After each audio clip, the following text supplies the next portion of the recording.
हम भगवान के द्वारा विस्तृत किए हुए अपने स्वरूप को, भगवान ने अपने स्वरूप को, हम उसे नहीं देखना चाहते, हम अपनी चाह वाली वस्तु चाहते हैं। जो चाह करोगे हरि उसी रूप में आपको। जैसे आप जब किसी महापुरुष का प्रभाव सुनते हैं तो लगता है ऐसा कैसे हो सकता है, तो आपको बताएं ये सब कुछ भगवान बने हुए जीव ही तन्मय होकर वो सोचता है, जितनी तन्मय कि अब इसकी जगह ये होना चाहिए। तो भगवान ये था माम प्रपद्यन्ते तास्ततैव भजाम्यहम्, भगवान उसी समय उसी रूप का त्याग करके वो रूप धारण कर लेते जो वो संकल्प किया। अब आपको दिखाई दे रहा है अभी तो माइक रखा था और अभी यहाँ अमुक वस्तु आ गई, ये तो बड़ा चमत्कार। ये चमत्कार नहीं है, ये तन्मयता है। आप में कौन सी सिद्धि है, लेकिन आप जो चाह रहे हैं भगवान वही रूप रख रहे हैं। बहुत सुंदर बात है, ये शायद आप समझ पाए। जैसे बालक खिलौना चाहता है तो माता पिता यद्यपि उसे गोद में बैठालना चाहते हैं पर हटकर उसे खिलौना दे देते हैं। ऐसे ही परम दयालु भगवान यद्यपि अपने को प्रदान करने के लिए तुम्हें मानव जन्म दिया पर तुम्हें खिलौना चाहिए विविध प्रकार के खेल खेलने के लिए, तो उन्हीं खिलौनों के रूप में श्री भगवान आ जाते हैं। आज तुम जिनसे जो बर्ताव कर रहे हो सीधे भगवान से कर रहे हो, किसी और से नहीं कर रहे। अगर हमारे अंदर चाह मिट जाए तो भगवान कभी भी भोग और वस्तु के रूप में तुम्हारे सामने नहीं, बनावटी रूप नहीं धारण करेंगे, सच्चिदानंद रूप से प्रकाशित हो जाएंगे। गोस्वामी जी ने इसी बात को दोहे में कहा, जाहि न चाहिए कबहु कछु तुम सन सहज स्नेह, बसहु निरंतरता सुर शोराउर निज गेह। जिसे कभी कुछ नहीं चाहिए उसके हृदय में निरंतर भगवान का वास होता है, गुप्त रूप से नहीं प्रकट रूप से। तो जिधर देखता है उसे जड़ चेतन जग जीव जत सकल राम मैं जान। भगवान बड़े कृपालु हैं। जो भगवान पर श्रद्धा रखते हैं वो तो कृपा का अनुभव करते हैं, पर जो भगवान की निंदा करते हैं भगवान उन पर वैसे ही कृपा करते हैं जैसे श्रद्धा रखने वाले पर कृपा करते हैं।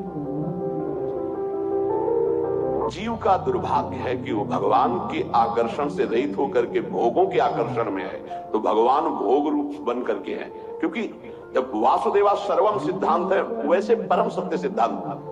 वासना वासुदेवस्य वासितम भुवनत्रयम् सर्वभूत निवासोऽस्मि वासुदेव नमोस्तुते।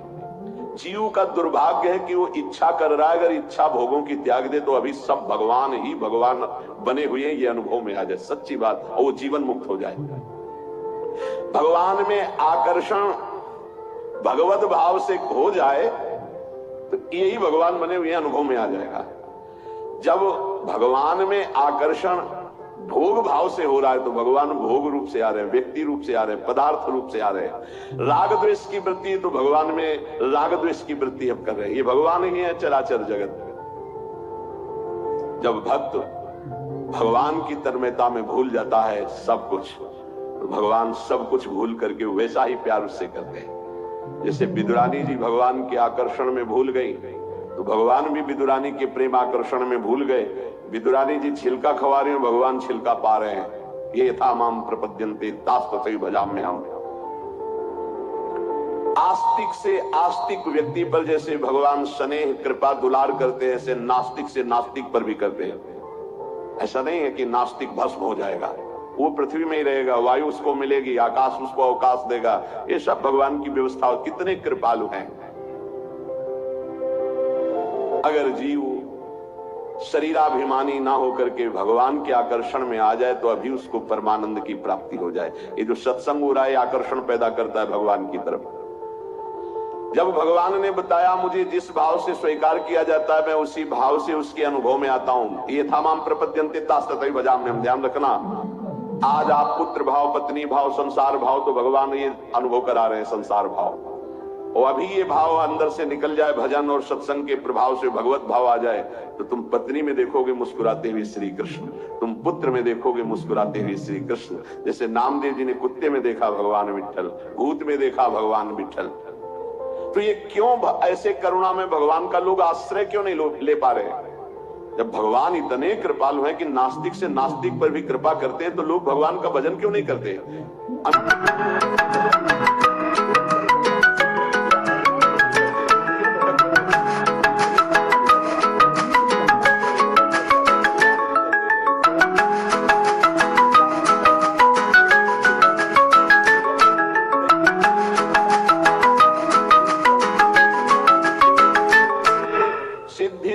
भवति।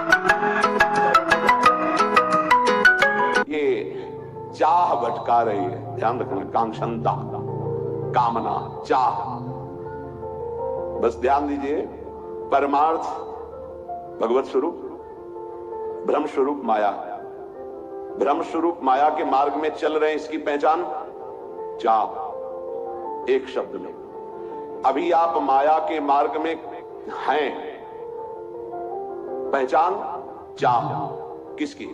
भोगों की, शरीर सुख की, नाना प्रकार के लौकिक चाह। तो आप माया पथ के पथिक हैं, कांक्षणता।